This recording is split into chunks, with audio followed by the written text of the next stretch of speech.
Greetings. Hello, everyone.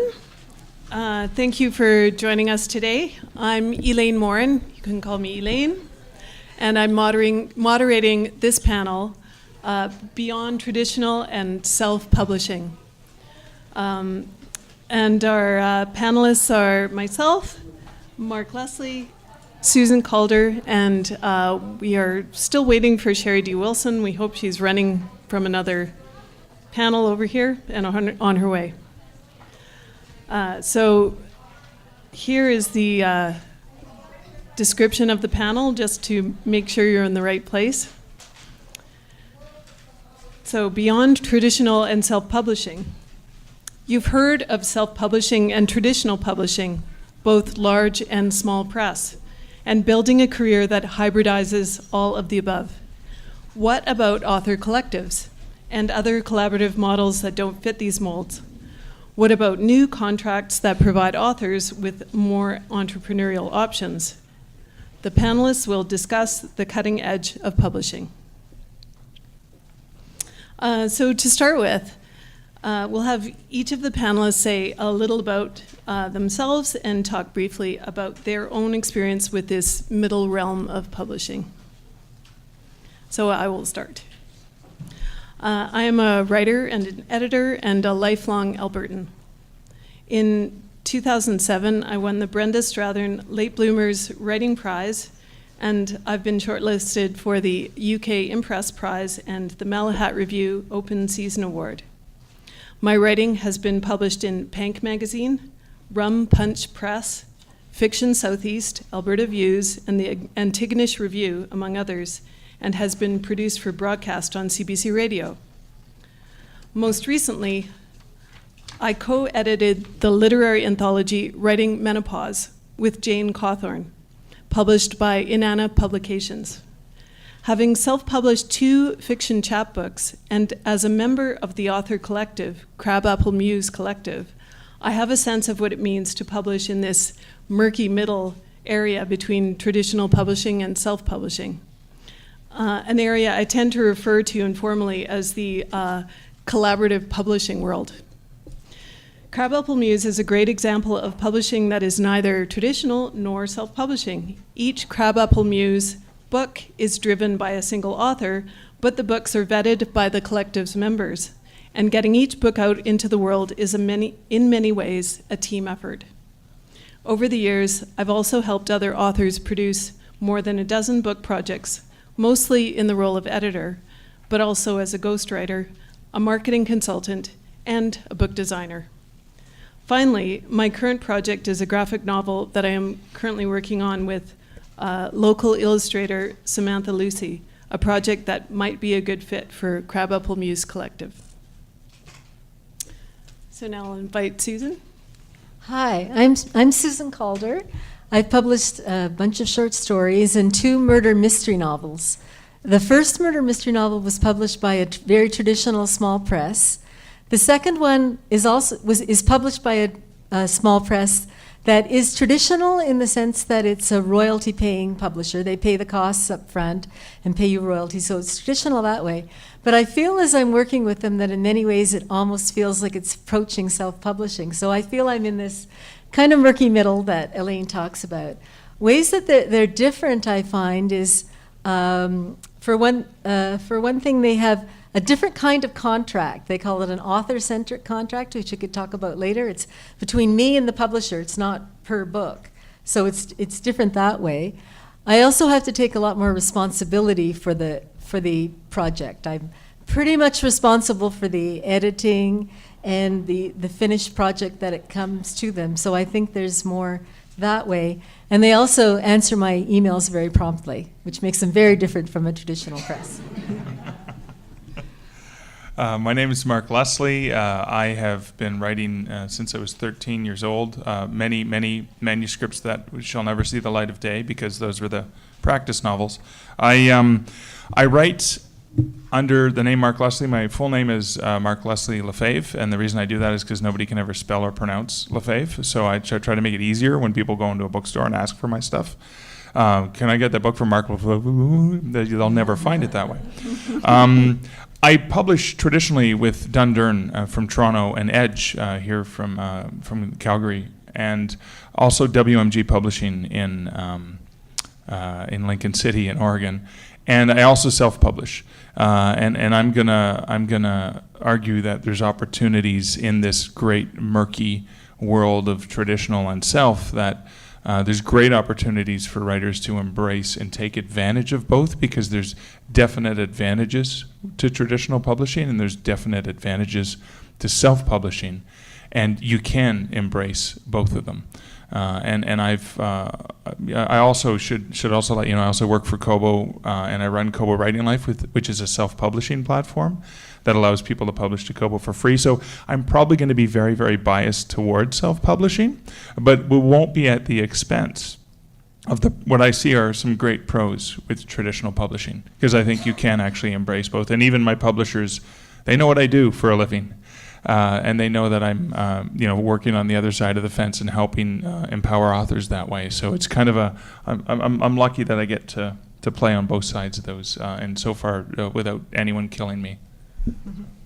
Great. Thank you, Mark and Susan.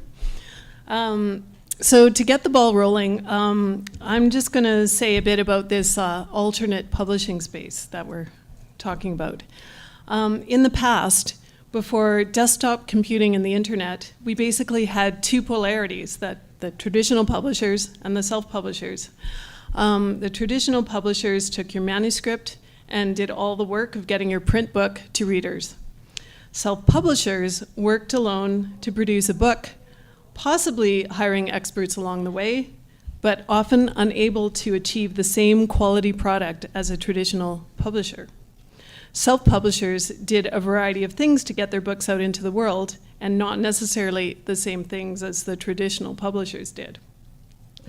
So between these two publishing polarities was always a murky middle, a kind of Wild West, there be dragons of publishing. Sometimes an author collective perhaps might spread up, and if it was successful, it would simply morph into a traditional publisher like Hogarth Press, now an imprint of Random House, that sprang out of Virginia and Leonard Woolf's collaborations. More recently, the murky middle has become more populated. There are now all kinds of collaborative ways to get your book published. This is partly because publishing has become easier. It has become, as they say, democratized.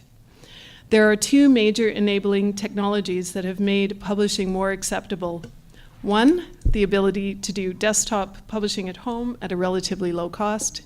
And two, the whole digital revolution, which makes every aspect of publishing more accessible, from book design and production, connecting with beta readers, finding and marketing to your target audience, to online booksellers, print on demand, blogs, book reviews, and so on.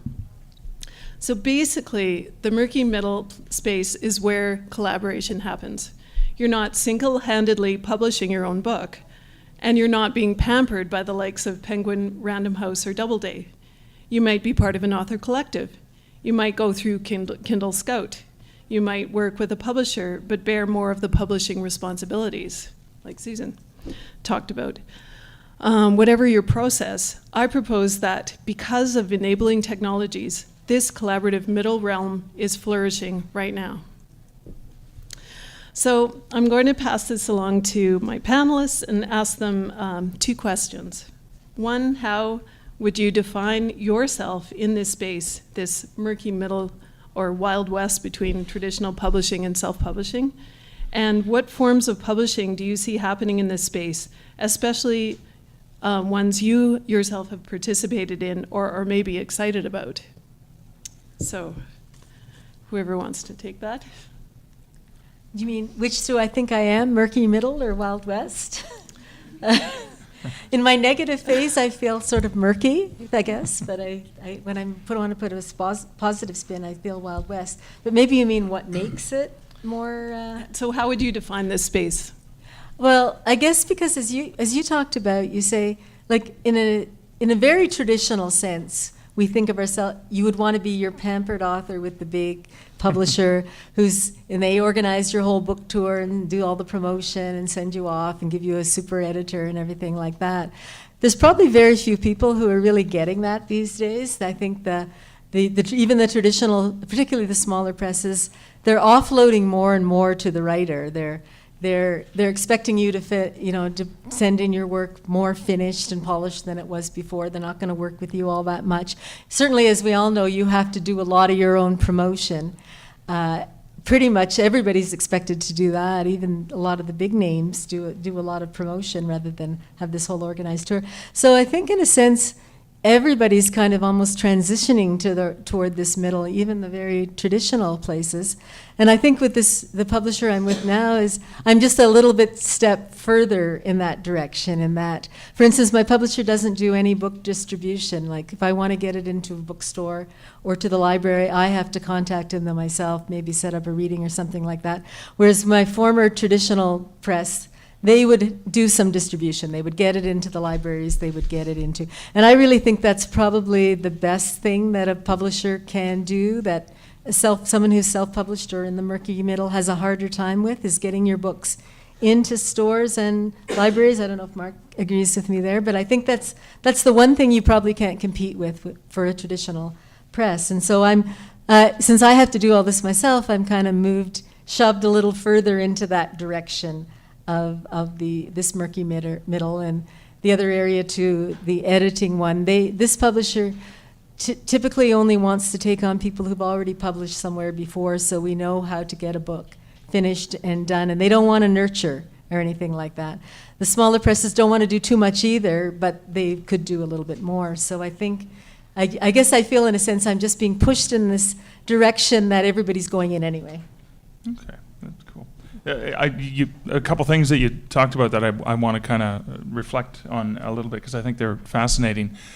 So you talked about initially, Elaine, you mentioned enabling technologies, and I think that's a critical thing, because when I first started writing, I lived in a small town in mid-northern Ontario, and I mean, this was when I wrote on a typewriter, and there wasn't even a photocopier in my town, so I actually had to retype the manuscript and then go get a 1-year-old version of Writer's Market from the library, because their library always had the older edition, mail it and wait 9 months for the rejection to come in the mail. And this was like, the enabling technologies we have today mean that I don't have to wait for a gatekeeper to say that this is good enough. I can actually publish it myself. I'm going to argue, and this is one of the beauties of this murky middle, is that most really successful self-published authors, the only self about the self-publishing is self-directed, because usually they have hired an editor, a cover designer, people to do layout, etc., depending on the type of book they're doing. They know the right people to work with, whereas when I was starting, as a writer wanting to do things, all I knew is that my one path was find an editor who wanted to buy it, or an agent who would help sell it to an editor. And now the beauty of publishing is that there are way more options than ever before, way more mistakes that you can make easily than ever before. I'm going to draw a parallel. I'm so glad I'm not a 14-year-old boy today. Because every stupid thing I do would be recorded and posted on YouTube or whatever. And I did lots of stupid things, but thank goodness there was no digital technology, because, you had to send the film away and wait 2 weeks for it to come back, rather than somebody who had it immediately on their phone. But that's the same thing with publishing. I wrote a really crappy novel over the summer when I was 13 years old. It was a horrible Dungeons and Dragons inspired, based on Conan the Barbarian movies with Arnold Schwarzenegger, complete fan fiction style stuff. Horrible, horrible manuscript.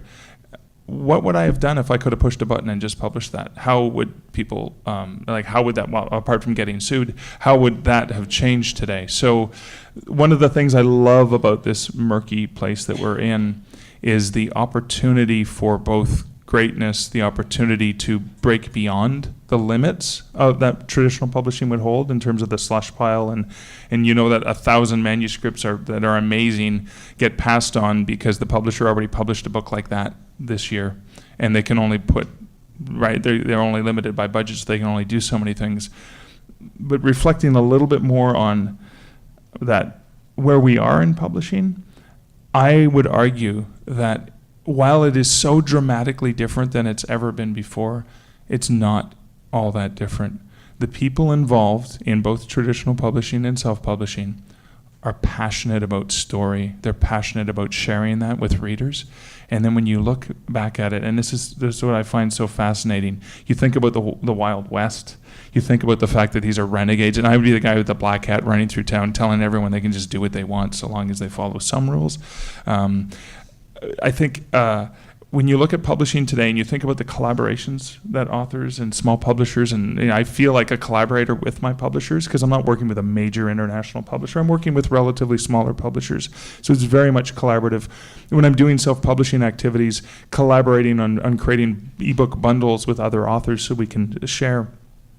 It's not all that different. The crazy and new things that we're doing are not all that different than a couple guys in New York in 1924 or whatever it was, saying that we're going to publish some books from friends of ours. We're going to publish some books on the side at random, which became Random House.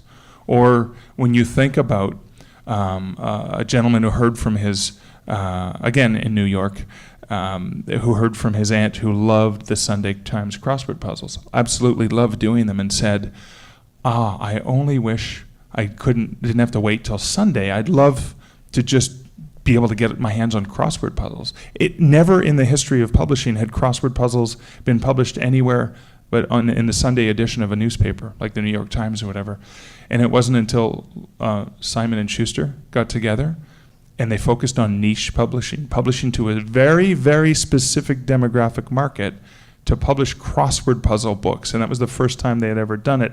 And again, very similar to the way that indie authors today are identifying a niche market and saying, I know New York isn't going to buy this novel because there may only be 500 people interested in that novel, or this style because they're not publishing glittery romance vampire novels right now, but there are still people who want that book and focusing on that market. And that's exactly where Simon & Schuster was born out of, was focusing on a very small market. So I love the fact that as scary and Wild West as we are, not all that different from where the big publishers of today started off, with that same drive and that same passion and that same desire to hit a particular niche market. So that excites me. This Wild West excites me because I think about the possibilities of things, not only of where we are today, but what we're going to build and the new types of publishing that are going to exist in the future. Great answer.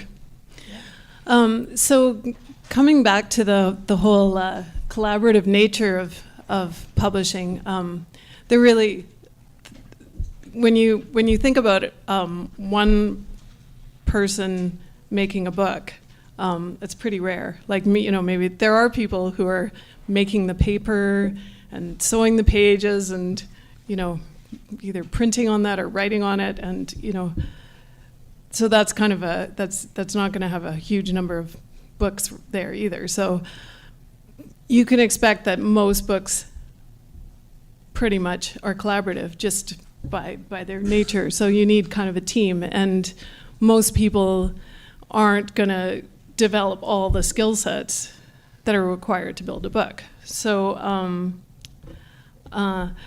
so I guess maybe I'll start back with Susan, but how do you go about finding those skill sets that you're missing? Like, in terms of those things that that your current publisher, your most recent publisher wasn't providing, so. Yeah. Well, my current publisher is set up in that way. They have a designer on the staff, and often with traditional publishing, you have no input on the cover at all. And I've heard of people who don't even see the cover till the book is out. At best, you might get an okay on the cover or something. But in our case, we're supposed to look through these websites with images, pick out images, and which is really fun. Like, you pick out images relating to your book, and from these thousands of images, and you make suggestions, and then she puts them together in the cover. So the design, so she took some images that I came up with and came up with something that was better than I could have done myself, because I'm not an art designer. So I really enjoyed that collaboration of having my input, and then it turns out to be better than I could have come up with, and she needed my input too. So my publisher has that resource there.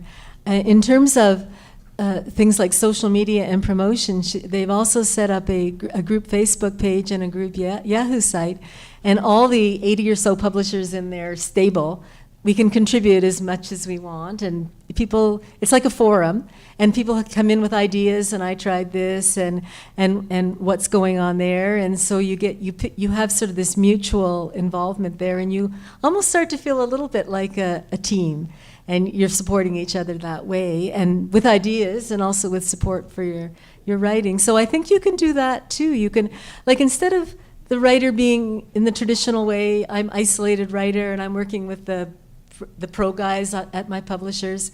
The people all people being published for them can work together to get ideas that way and how to promote. So that's another way of the team stuff and the promotion. And then and through these forums, the publisher sends us out ideas about how we should get on our Kobo reviews and what we need to do here and all the things that we should be doing to promote ourselves. And the information gets sent out that way, and we're expected to do it. So I think you can work in a team that way. And I'd say in my case, the publisher has kind of set up the basics for it that way, but we really have to input if you want to get any result. Cool.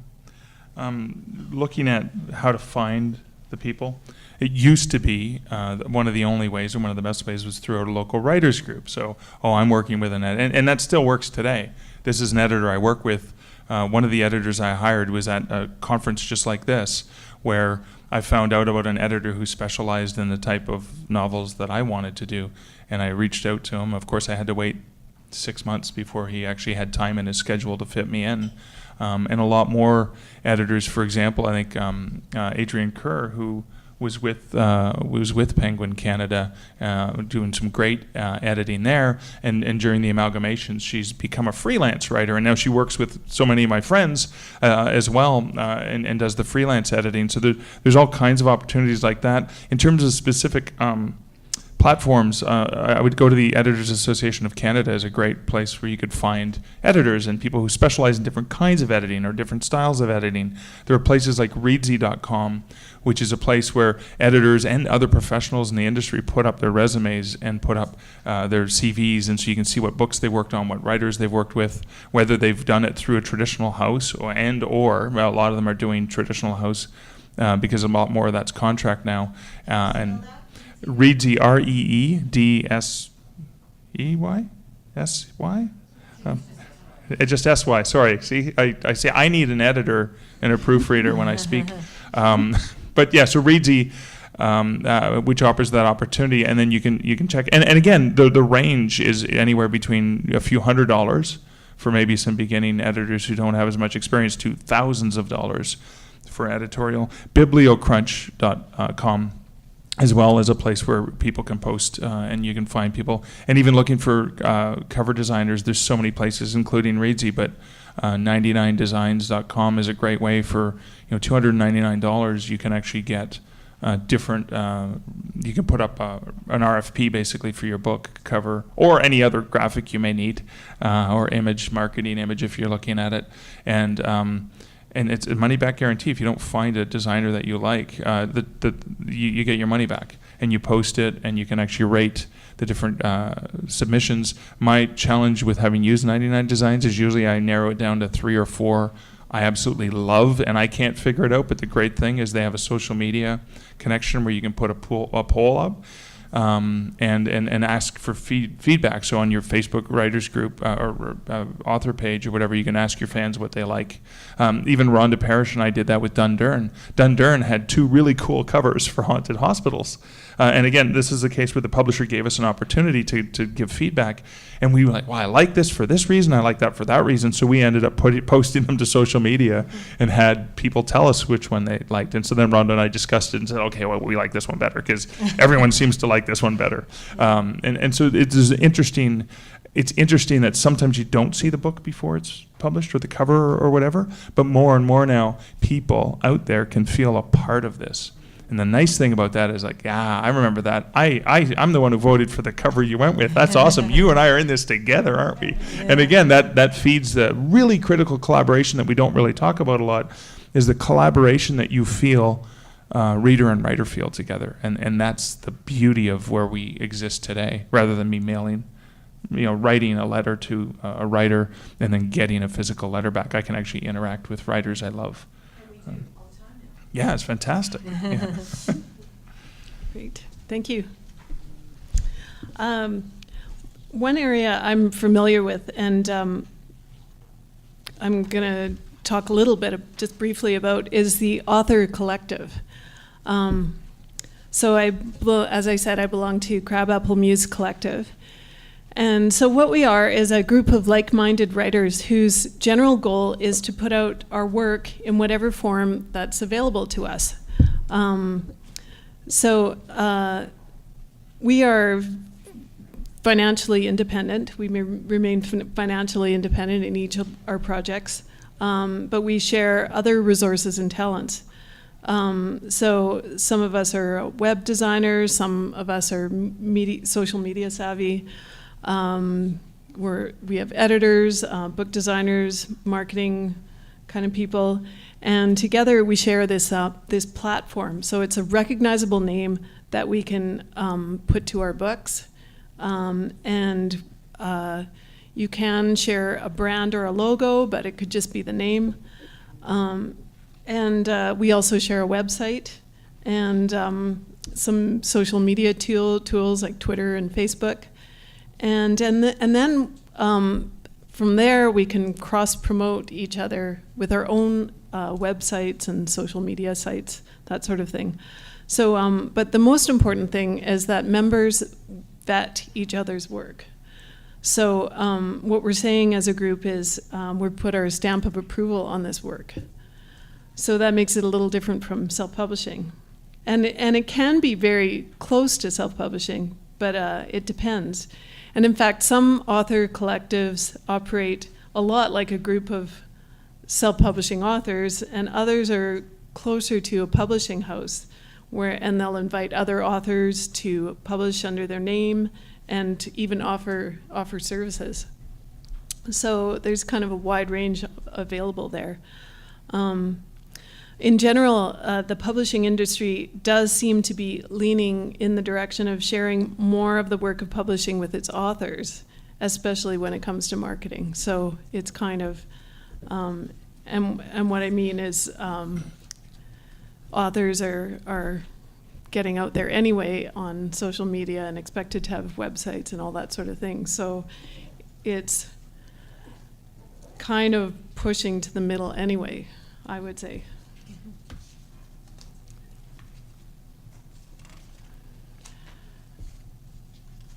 So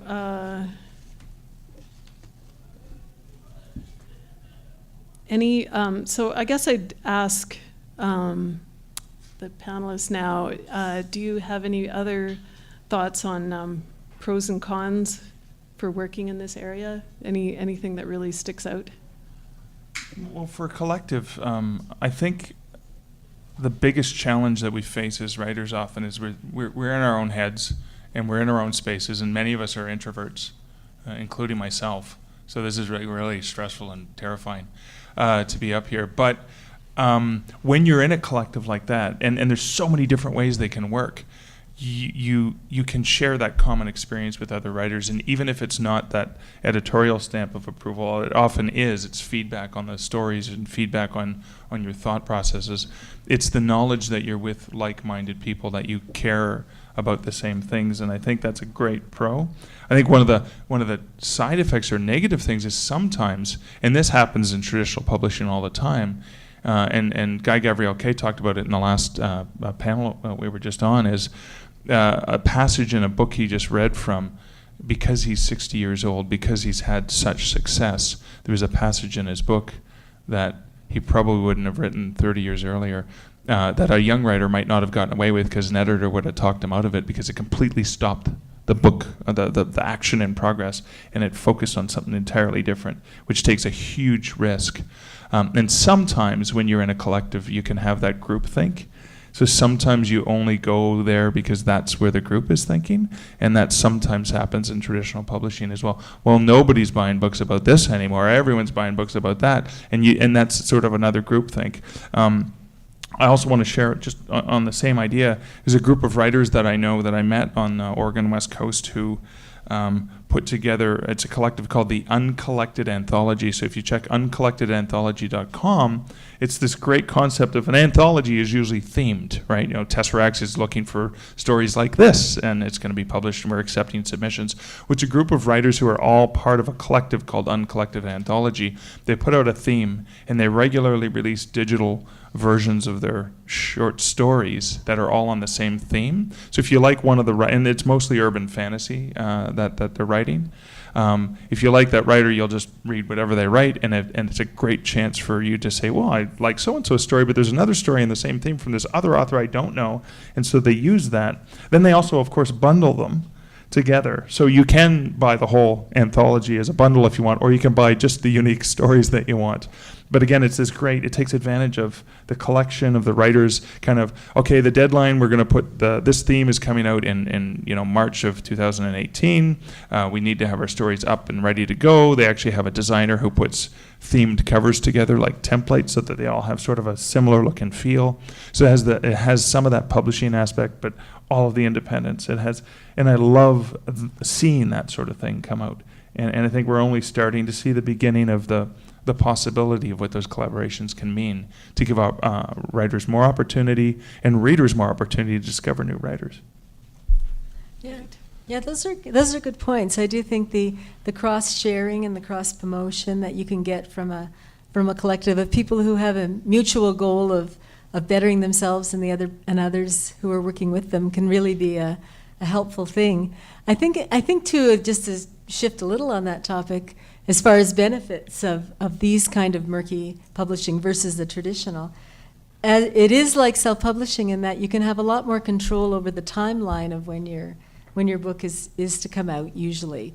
Whereas if you're published with a traditional publisher, we have a slot for you in 3 years and it's whatever, and that's when you go in, but you can control it to suit your own schedule. So if I say I want to finish a book and publish it this spring, I can do that. Like because of the kind of place that I'm in now, where I just couldn't do that with a traditional publisher probably. And you usually will have more control over what the book is going to end up looking like, because you tend not to have as much higher authority telling you what to write, like you were saying about Guy's experience there. So I'd say those are positives that come with it. In terms of the cons, I think you are probably going to have more work than you go the totally traditional way, and they'll do a lot of things for you. And whereas you've got to get out and finish up the book more, get it out there more than you probably would otherwise. So I think there's more work, sometimes more cost. If you have to do further, to hire an editor or any other costs, it'll probably cost you a little bit more rather than having all the expenses. And like I mentioned before, the distribution too, which I think, that distribution doesn't mean sales. Like nobody's necessarily going to buy it if it gets in a store or a library, but it is there, and the publishing houses do have ways of getting them in there. That it's more effort for you to do that yourself. So those would be kind of some pros and cons, I think. Sherry, go have a seat. Oh. I'm really, really sorry when there's Welcome, Sherry. My mind is always slightly confused. Today is like every other. I'm sorry. Well, I was just going to open it up to the audience for some questions. Do you want me to do that, or do you want to jump right in here, Sherry? Yeah. Sure. Yeah? Should we find out a bit about Sherry first? So I think we should find out a little bit about Sherry. we just put you right on the spot. Okay. Yeah. So maybe just say a little bit about yourself and where you fit in this in-between space between traditional publishing and self-publishing. Oh, okay. Okay. My name is Sherry D. Wilson. I'm a spoken word artist. Lived in Vancouver for a long time. Now live in Calgary. Have been an advocate of spoken word. Have 11 books and other books. Some self-published, some not. Some published through my nonprofit organization called the Calgary Spoken Word Society, which produces also the Calgary Spoken Word Festival. And then I started a program at the Banff Centre called Spoken Word Program. And I like publishing my own work, and I also produce my own CDs and my own films. And I like creating collaborations with other artists. And I think what we have now with self-publishing is very exciting for the writers, because there was a time that there was a hierarchy, and I think the hierarchy has been split forward or apart. Thank you. That's great. Thank you. Yeah, and I think that speaks a little bit to sort of the distribution question, which I think is always kind of a huge question. How do you get your books out there? But find a distributor. And you But can do that through other publishers, because there's publishers often create umbrellas, and under the umbrella of publishers, you can often find distribution. That's what I do for my CDs, and people are, and they have also marketing, which helps. right, but if you're going to events, if you know yourself and you're a speaker, you do workshops or that sort of thing, sometimes distributing yourself really does make sense. Oh yeah, and online. Right. Okay. Questions from the audience at this point? Okay. So I'm thinking about brainstorming alternative things that we can do. And we can do lots of things online, but how do we monetize them? So I'm thinking, okay, so you could write a book on Twitter. And if you were really pithy, you could develop lots of followers and you could go somewhere with that. But where would that take you? It might be a lot of time for, could you monetize that? How about blogs or podcasts that are your actual writing, you're putting out short stories or serializing a novel or something, but how do you monetize that? So, any of these? So, how things that you can do that you can monetize. What does monetize mean? Get money out of. Oh, get money. You can do all that stuff to make all those connections. You know how they say, it's good exposure, but you can die of exposure. So. Okay, well, How do you make money at I'm it? going to go on one. So the one thing you mentioned was Twitter, like the concept of a Twitter novel, or that which you can do and it's free. But how are you going to monetize that? Of course, well, Wattpad just released a part of their app called Tap, and it's a new software you can download for your smartphone called Tap, and it's basically text stories or Twitter length stories, and it's usually pieces of dialogue. And the way that that's monetized is, I'm not sure if you can just write stuff there, but some of the stuff gets featured. And as a reader for Tap, if you download the app, you install the app on your phone or whatever, and you start tapping, it gives you a sample story, and you start tapping to see the conversation back and forth between two people, which is like dialogue in a really good script. But in a completely different format that's probably conducive to the short reading, the short ins and outs of reading. And then when you get to a certain point, it says, do you want to keep reading? It's $2.99 a month to subscribe, and then you have unlimited reading for everything there. And that's one of the ways that a writer can potentially monetize. Other ways on Wattpad are sometimes ads will get bought for your free story that you put out that way. On YouTube and on blogging. And it's not big money, but it all adds up over time. Some affiliate links to retail sites. Also, obviously, my son watches a lot of YouTube videos from millionaire YouTubers who do nothing but play video games and talk about them. And because they get 1 million views, that adds up pennies per click. So there's always ways, and I would argue that be creative. I wrote a blog on a novel in 2006. We just wanted to explore this novel, and I rolled it out in a blog, and I ended up selling that novel to a publisher. Actually, Edge Publishing has that in the dealer room today, iDeath. But and it still is available on this old blog. You can still find it and read the entire, an unedited version or an earlier edited version completely for free. But now it's a book that Edge Publishing has released, and so. trying it may not lead to immediate money, but it could in a future iteration, because TAP didn't exist when you could tell Twitter stories. I sold short fiction to a horror anthology. It was Twitter-length horror stories. The most I ever made per word for stories I've sold, which was amazing, right? For 25 words, it was like $1 a word or something. I think Candace had something to say. Well, to add to that list another bullet point, traditional publishers are looking for sort of viral phenomena. So if your blog has a lot of followers, you also may be offered. I think about, shit my dad said. Yeah. Yeah. Which sort of became a big thing, and suddenly there was a book of it, and maybe I think a second book of this, because they figured that followers would also buy the books.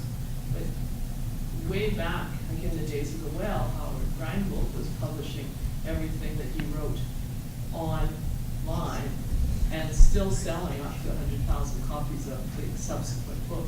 So just because it's been out there doesn't necessarily mean that it loses its financial potential either. So if you can get it out there and get it done. Could we talk about that a little? Because I'm not a person who monetizes. I'm not a monetizer. And I kind of loathe the idea of writing for money. That's not why I write, and that's not why I will ever write. And maybe I'm a poet, so I'm already on the crazy spectrum. But that's my deep philosophy. And I make a very good living. If you call it a living, I live well, and I get money to make my art. And I think that means a lot more, and it means a lot more to me that people read my work and that they're interested in what I have to say, and that we have an exchange in community, and that we can create community and change like in a revolutionary way how people think. And if we only think about money, then I believe that makes me, like everyone else, that I generally speak against. So where does the money come from, though, if you can make a living at it? That means that you have to go and do work. Like my teacher said to me, if you do the work, the rest will follow. And I do my work. And right when I'm finished writing a novel, it's weird. I'll get a call from someone saying, hey, do you want to do this? And I'm like, wow. And I think if you do the work, instead of thinking of the money, that you actually do the work and you do something that interests you and that's creative, that the rest will follow, for sure. I see it coming, but I'm also thinking, I did this really good workshop on blog monetization at Surrey Writers Conference one year. I thought, I'm going to do that, and I never did any of it because I had that same sense, like, it's like, prostituting yourself for your art, and and... I don't feel like that at all. I don't feel it's a form of prostitution at all. I feel like my work is the most important thing in the world to me. Yeah. And what I have to say, and also, the fact that people do want to read my work, because I'm in the basement doing my work. I'm not out trying to network or anything. I don't even think of networking. I just meet people I like. Probably to follow up a little on what Sherry D is saying is probably these bloggers who really parlay it into a huge success and get picked up by a publisher might well start out blogging because they love their topic and they love what they're writing about and love the blogging, and it shows. And they do, and because they love it, they'll do a lot of it and do enough of it and pick up followers. And maybe that could, I don't mean it in a airy-fairy sense. But it is they're doing it for the love first, and then it could follow that it'll pick up and become a phenomenon. And passion. Yeah. In the life, right? Yeah. Maybe the people who are consuming that content are recognizing the authenticity of that work and the passion, as you said, Sherry, and that's why it's successful. It's successful and potentially makes money because it was derived from a source of love, passion, and the authenticity. and you can see if it's something, potentially you can see if it was just a template that was just Yeah. put out there for money, or if it's actually something Yeah. driven. Okay. Great, thanks. I think we have time for one Even more. grant applications. If I'm on a jury and I'm reading 125 grant applications, I can tell the ones that are bogus, that have been made up to get a grant. And then I can find the ones that are real, that people are passionately behind these ideas, and they want to do it because they're on fire inside. Anyway, Good. money. Money, money, money, money, money. One more question? Question about the author collectors. I'm a freelance editor and I have a client who's, just now wanting to figure out how to go to the next step. And the author collectors sound like a great idea, but I think, well, are they closed communities? First of all, how do you find them? Do you have to audition? Like, how does one become part of something like the Crowd Apple one you mentioned? Because they sound like a great supportive community, but there must be a bit of a gatekeeping that goes along with that as well. Because you also talked about vetting each other's work, so what you do when there's disagreements, quality, etc. Yeah, I think they really develop all kinds of ways. You can start with just, you happen to be a group of writers and you go, hey, let's do this together. Or, if you search it online, you're going to find some author collectives, and you can find out if it fits you, so if the kind of books they're putting out and the way they look and everything kind of fit you, and then you go see if you can get in with them.